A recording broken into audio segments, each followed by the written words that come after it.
Of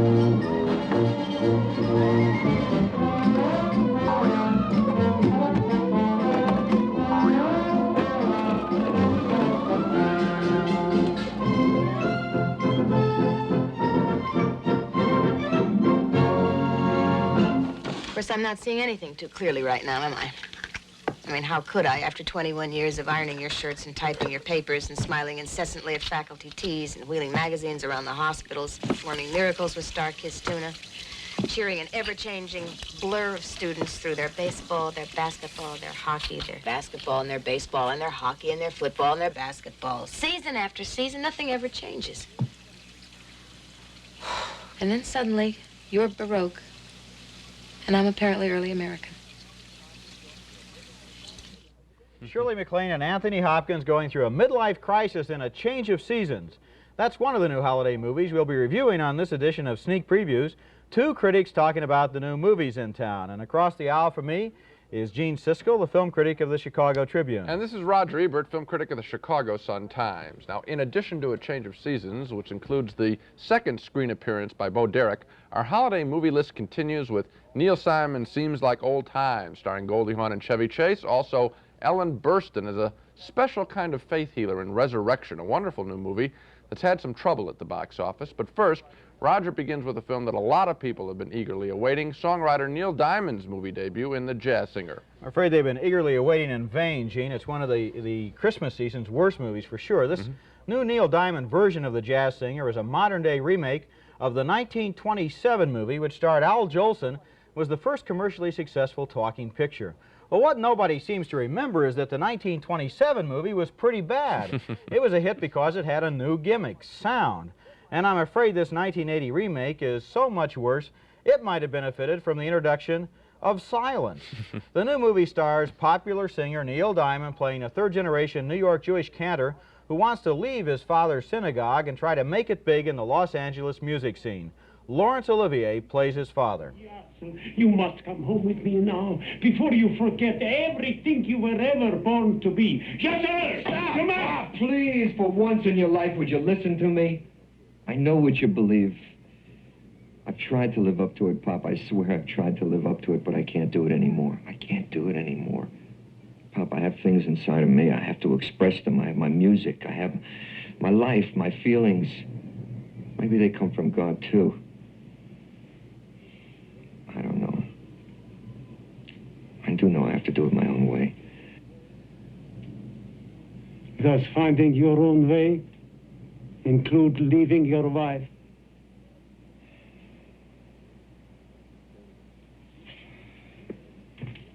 What did she say to you? She didn't have to say anything. You here, she there, 3 months. Man and wife, that's no good. Pop, we're getting a divorce. A divorce? She wants it too. It happens to people every day, Pop. People, yes, but not a boy and girl who grew up together. Why? Yeah, so? Why? Laurence Olivier is one of the great English-speaking actors. I wish he'd try an English accent again. One of the problems with that scene and with the whole movie is that Neil Diamond is too old to be going through an adolescent identity crisis. There's never a single moment when we can really believe the reality of his relationship with his father, his first wife, his girlfriend, or anybody. It's all been packed up from the original movie and unpacked in this one without much thought.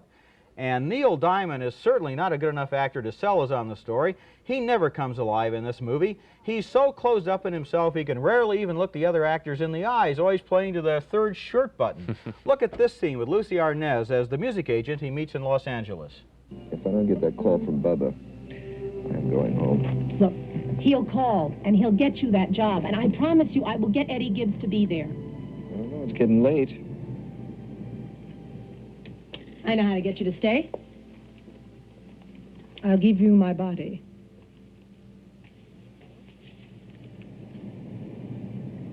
Hello? Hello again. I just offered you my body. I heard. Would you rather have a pizza? He doesn't even know she's in the room. Yeah. Some people might think it's worth going to see the jazz singer for Neil Diamond's songs and his concert scenes in the movie, but I'm sorry, I didn't even like the songs. They all sounded like variations of the same narcissistic complaint about the cruelty of the universe, the wonderful courage of Neil Diamond, groan, groan, bravery, bravery. What I did like about the movie was Lucy Arnaz as the California girl he falls in love with. Her performance is filled with energy and scenes of humor, and in this film, that really makes it stand out. On the whole, the jazz singer is a major disappointment. I hated Neil Diamond, but I loved Lucy. Well, I agree with you up and down the line. And what Lucy Arnaz does that makes her so enjoyable is play a character. Neil Diamond does not play a character. Neil Diamond, a first-time actor, remains a first-time actor. Last time. And his next act, he hasn't done anything here. He's just played Neil Diamond. The part isn't written. He doesn't perform it. We don't believe this is some kid from New York struggling to make it big in Hollywood. We realize that what we're going to see is Neil Diamond walk through a movie and sing some big songs, and that's all there is to the part. Lucy Arnaz surprises me. She has a good movie future, I think, because she alone, better than Diamond, better than even Laurence Olivier, has enough confidence to be quiet, to play a role. She cares about this guy, and her eyes show it. Olivier's ham-handed in this film. Neil Diamond is too. You know, what's funny, after they went to all this trouble to remake this 1927 movie, the story that had to be told again, they never told it again. Yes. It really is, as you say, just a Neil Diamond movie. There's one scene where he's the opening act for a stand-up comic. And he goes on stage. There must be 35 musicians out there. It's probably a $50,000 payroll just for 2 songs for his first billing in Los Angeles. You can't believe that. No. There's another scene where he goes on the road for 9 months as a country and western singer, a la Chris Christopherson. I guess that's just to put some country music into the movie. I don't know. It's always Neil Diamond. It's never the character. It's never the story. Yes, and we always are aware that it's the music that is selling and determining the way the movie will look. Here's another disappointing holiday film. It's Neil Simon's Seems Like Old Times, a screwball comedy with Goldie Hawn caught between the antics of her 2 husbands. Her former husband, Chevy Chase, has been kidnapped and forced to help some thieves rob a bank. And her current husband, Charles Grodin, has just been nominated by the governor of California to be Attorney General of the state. Now, naturally, Chevy Chase, wanted for robbery, decided to hide out in Goldie Hawn's house, causing all sorts of embarrassing problems for her and Grodin, especially on the night of her big dinner party at which the governor is the guest of honor. Would you all excuse me for a moment? Would you all excuse me for a moment? Would you all excuse me for a moment? Peculiar time to go to the John. Ira, he came here to give himself up. The man sleeps under my bed, drives my car, wears my tuxedo. I just want to meet him. Hold her right there. You're under arrest. Police are on their way. Didn't like the chicken, huh? Nick, this is Ira, my husband. Ira? Nick. Oh, of course. We'd met before. You and Glenda were in the bed above me. Yes, I know. Are you crazy? Are you out of your mind? Who's going to serve the coffee now? I think you've unraveled, Glenda. I think your spool is unwinding. Let's just get through the dinner. We'll worry about him later. Chester, take care of him. Sorry. Sorry. Sorry. Is it time for the second group to go? Glenda, you want to explain it?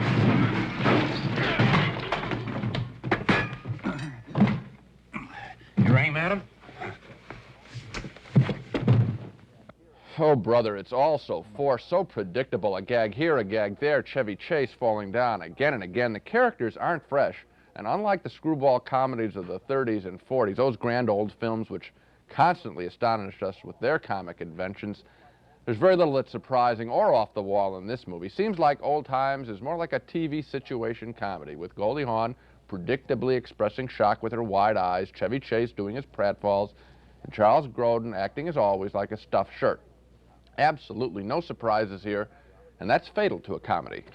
Once again, we're in agreement. I was really disappointed by this film, and by this whole Christmas season, with a few exceptions. Yeah. You get these movies that come in, they have the great title, the Neil Simon over the title, the Good great cast. cast. Yeah. You think this could be funny. You walk in, there are a couple of laughs, you're all set up, and then it's just the machine turning out the jokes. The characters, they're all pre-programmed. You know exactly what the permutations are. Yeah. It's very boring, very I think your use disappointing. of the word machine is a good one, and the machine, I'm afraid, is Neil Simon. Frankly, I think Neil Simon's in serious trouble.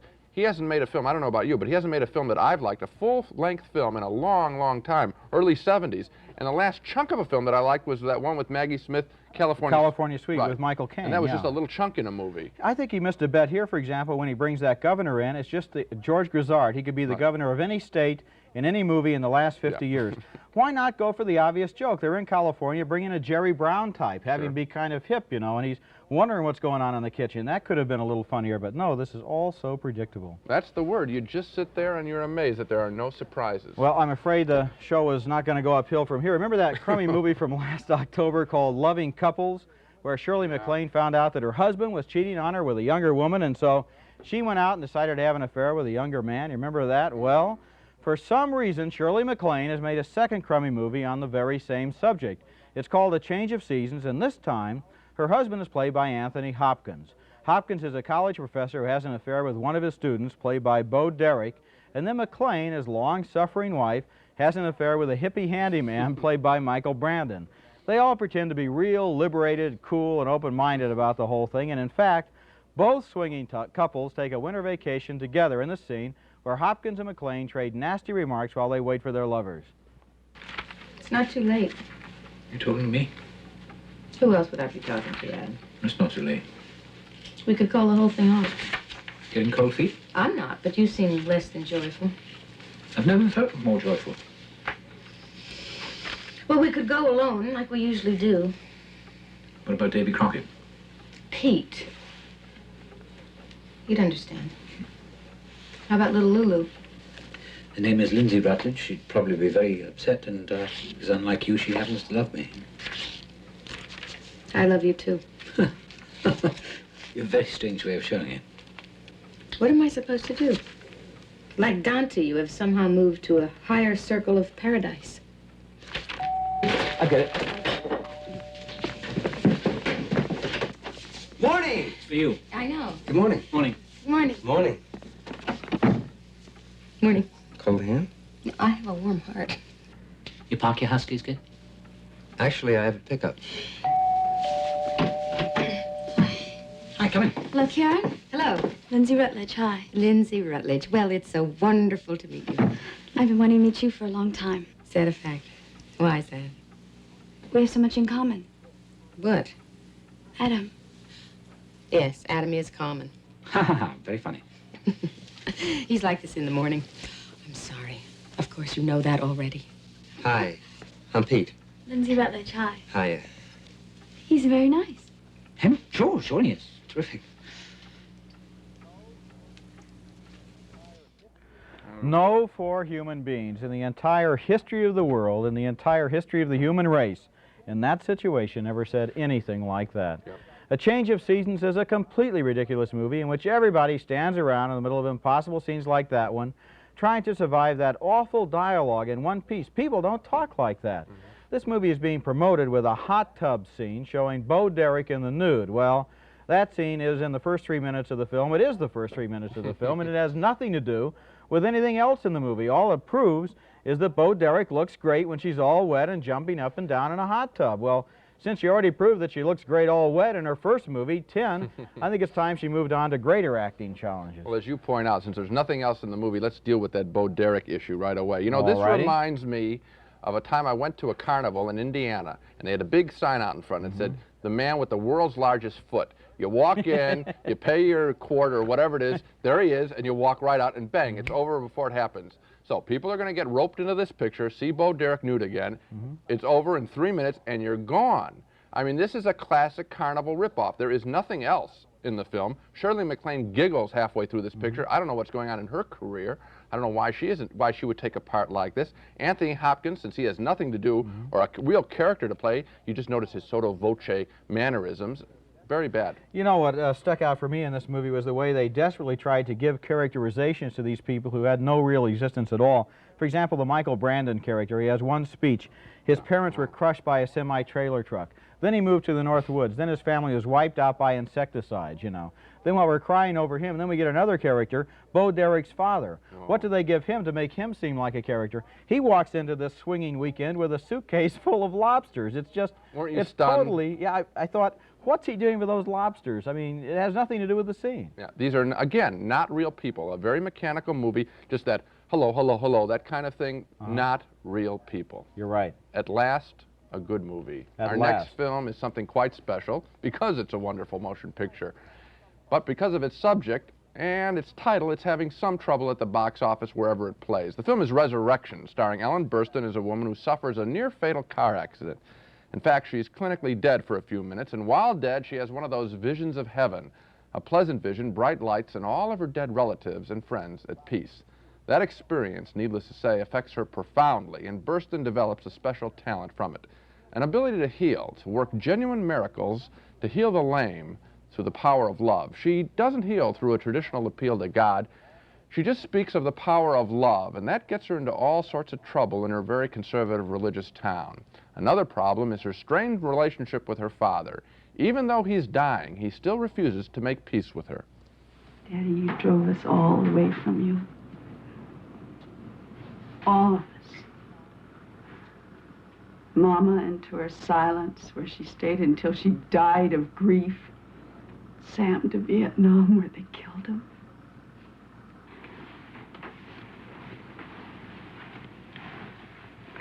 Daddy, listen. I want you to know that I still love you. And I can help you now. Honest, I can. I know that you know you're dying. And I know that you're afraid, but you don't have to be. See, when I had that accident, I died. I mean, just for a few minutes. But I saw it. And it's beautiful.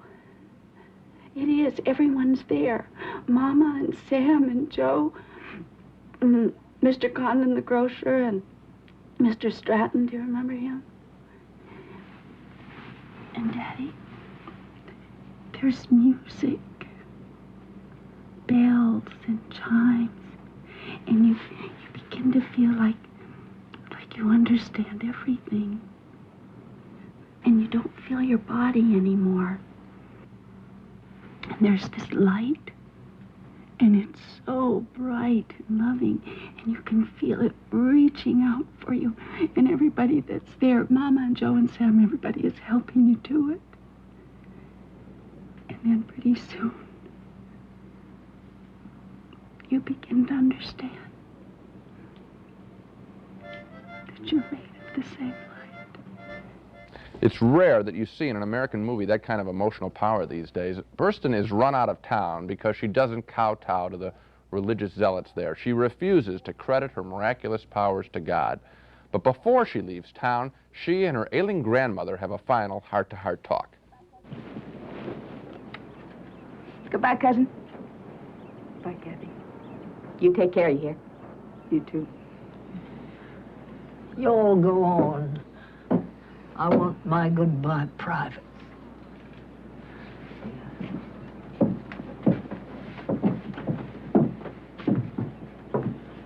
Well, seems like you had your own cavalry here, Chuck. Seems like. They let you see him? He didn't want to see me. I tried to see him, but he didn't want to. Well, I expect you have some time to think about all this for a while. Yeah. You know, when I was in high school, I read about Joan of Arc. Remember her? I was just thinking how crazy everything is, that she was burned for hearing voices, and I was almost got for naught. Can't win for losing, huh? You ain't lost nothing. God bless you, Chuck.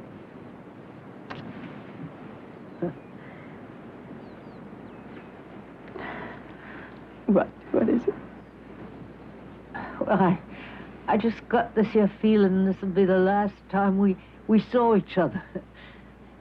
In this world, anyways.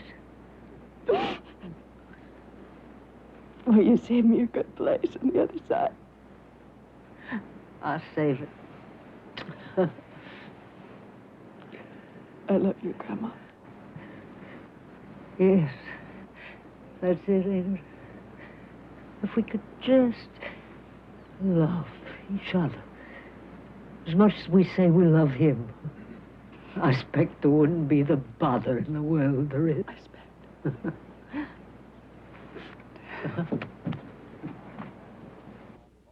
This film doesn't chicken out and back away from strong emotion. A lot of the film is just like that scene, deeply sincere, very emotional.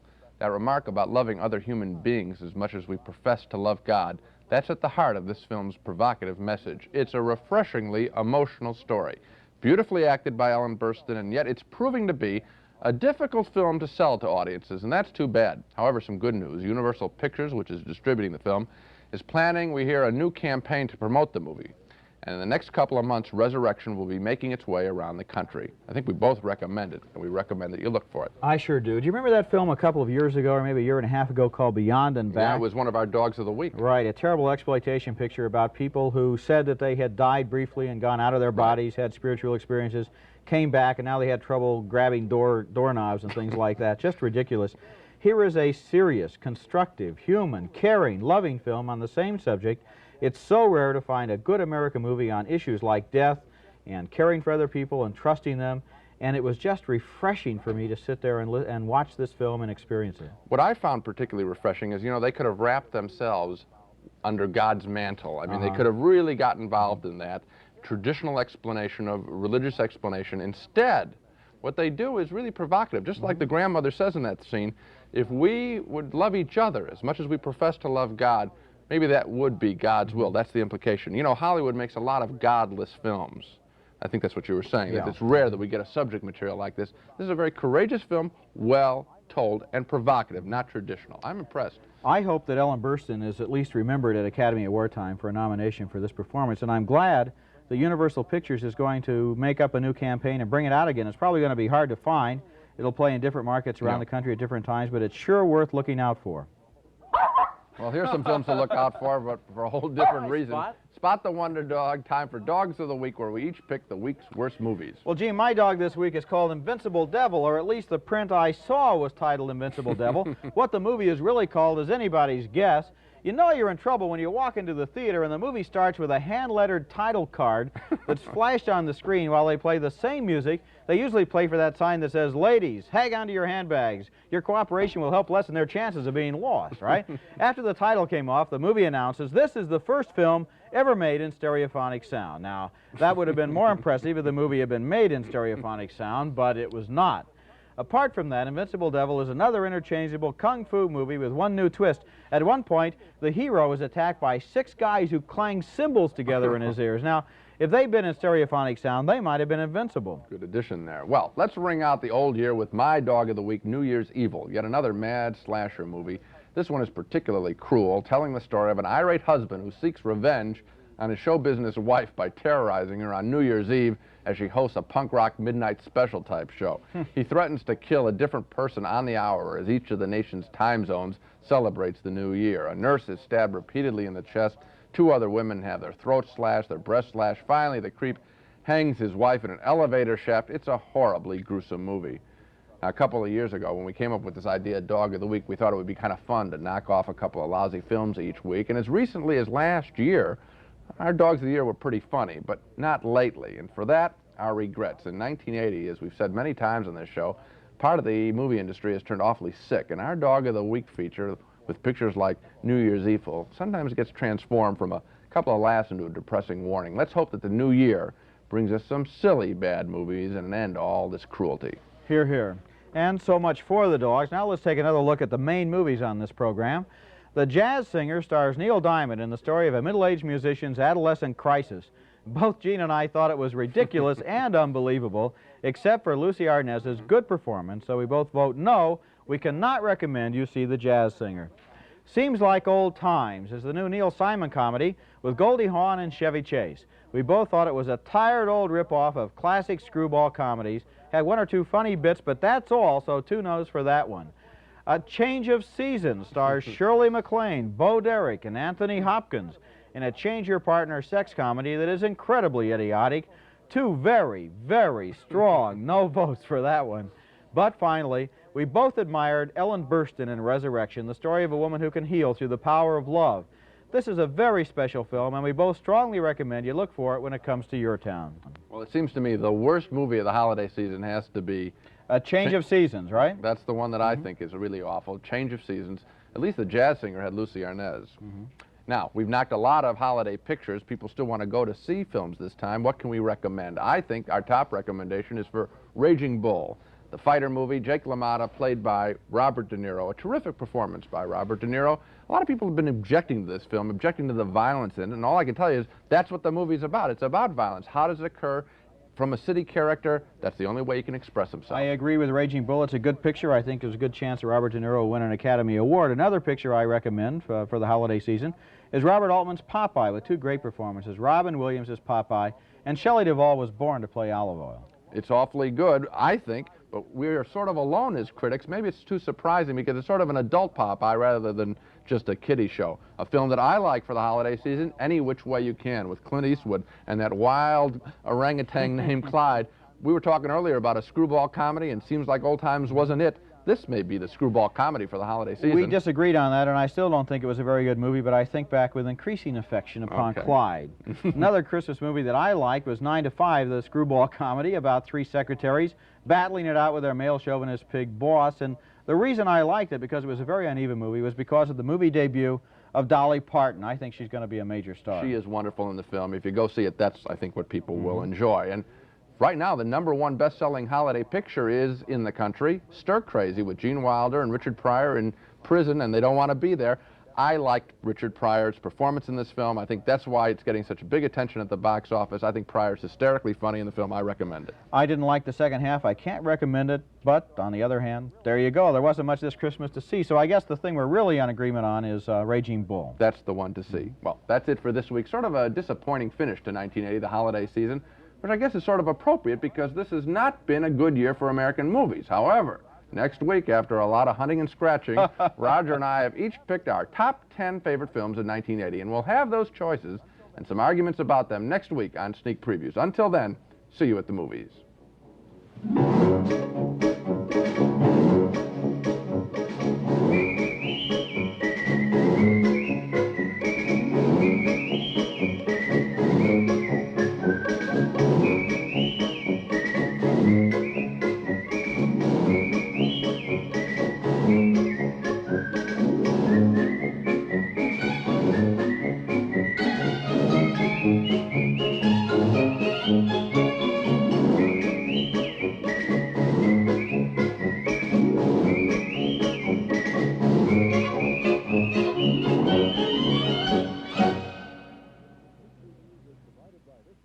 Funding for Sneak Previews was provided by this station and by other public television stations.